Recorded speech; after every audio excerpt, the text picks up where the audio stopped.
കേരളത്തിൻ്റെയും ഇന്ത്യയുടെയും രീതി. അതായത് മുല്ലപ്പൂ വെച്ച മുടിയും ആ വലിയ ഡിസൈനുള്ള കുങ്കുമ പൊട്ടും പിന്നെ ഇടിവെട്ട് നിറത്തിലുള്ള സാരിയും പിന്നെ എന്താ ആ ഒരു വലിയ വളകളും. ഇതാണ് ഉഷ ഉടുപ്പ്.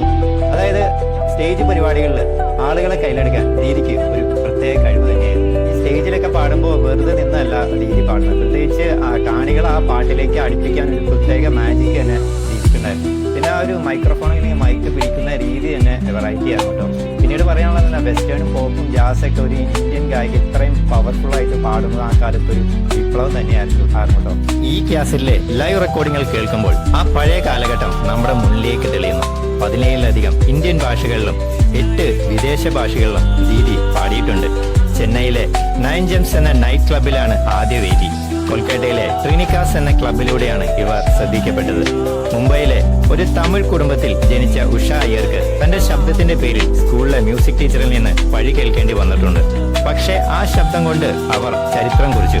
1969 ചെന്നൈയിലും കൊൽക്കത്തയിലും നൈറ്റ് ക്ലബുകളിൽ സാരി ഉടുത്ത് പാടി തുടങ്ങിയ ഈ വിസ്മയം ഇന്ത്യയുടെ പോപ്പ് സംഗീതത്തിന്റെ മുഖമായി മാറി.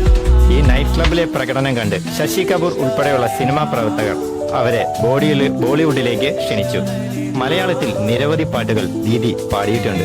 ഹിന്ദി പറഞ്ഞ ഹരി ഓം ഹരി, ഡാർലിംഗ്, വന്ദേ മാതരം, റംബാഹോ, അങ്ങനെ ഒരുപാട് ഭാഷകൾക്കപ്പുറം ആ ശബ്ദം ഇന്നും നമ്മുടെ ഇടയിൽ മുഴങ്ങുന്നു. നമ്മൾ ഓൾറെഡി പറഞ്ഞായിരുന്നു ദീദിക്ക് ആളുകളെ കയ്യിലെടുക്കുക ഒരു പ്രത്യേക കഴിവ് തന്നെയാണ്. അപ്പൊ എന്നെ സംബന്ധിച്ച് എനിക്കും പാട്ടുകളിൽ ഇടയ്ക്ക് പുള്ളിക്കാരി ആ ഒരു ഇംഗ്ലീഷ് ലൈനുകൾ ഉപയോഗിക്കുന്നത് ഭയങ്കര ഇഷ്ടമാണ് കേട്ടോ.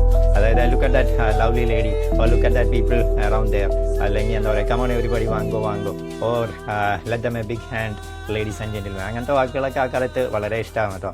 പിന്നെ എന്താ പറയുക, നമുക്ക് കാസറ്റ് ഇട്ട് വരാം. അപ്പോൾ ഈ ഒരു കാസറ്റിൽ ഉഷ ഉടുപ്പ് ദ സൗണ്ട് എന്നാണ് കാസറ്റിൻ്റെ പേരുണ്ടായിരുന്നത്. അപ്പോൾ അതിൽ ഏതൊക്കെ പാട്ടാണെന്ന് നമുക്ക് നോക്കാം. ഓണത്തിൻ്റെ ഒരു പാട്ടുണ്ട്, അത് കുട്ടിക്കൊരു പട്ടും അമ്മയ്ക്കൊരു പട്ടും. അതെനിക്ക് എന്താ പറയുക ചെറുപ്പത്തിൽ വളരെ ഇഷ്ടമുള്ളൊരു പാട്ടാണ്. കാരണം ദൂരദർശനിലൊക്കെ അന്ന് ഈ ഒരു പാട്ട് കാണിക്കുമായിരുന്നു. അപ്പം അന്നൊരു വെറൈറ്റി തോന്നിയിട്ടുണ്ട് ആ ഒരു പാട്ട്. കില്ലാടിയിലെ ഓലെ ഓലെ എന്നുള്ള പാട്ടും പിന്നെ സ്റ്റണ്ട്മാനിലെ അമ്മ അതേ അതേ അങ്ങനെ ഒരു പാട്ടുണ്ട്, അടിപൊളി ഹിന്ദി പാട്ടാണ്. അപ്പോൾ ഈ ഒരു പാട്ടൊക്കെയാണ് ഈ ഒരു കാസറ്റിൽ തന്നെ. പിന്നീട് പറയുകയാണെങ്കിൽ പുള്ളിക്കാരത്തിയുടെ ഒരു റേഞ്ച് മനസ്സിലാക്കണമെങ്കിൽ റീസെൻ്റ്ലി ഇറങ്ങിയ മറ്റേ എമ്പുരാനിലെ ഒരു ട്രെയിലർ സോങ് മാത്രം മതി. So thanks for watching and see you in the next video. By.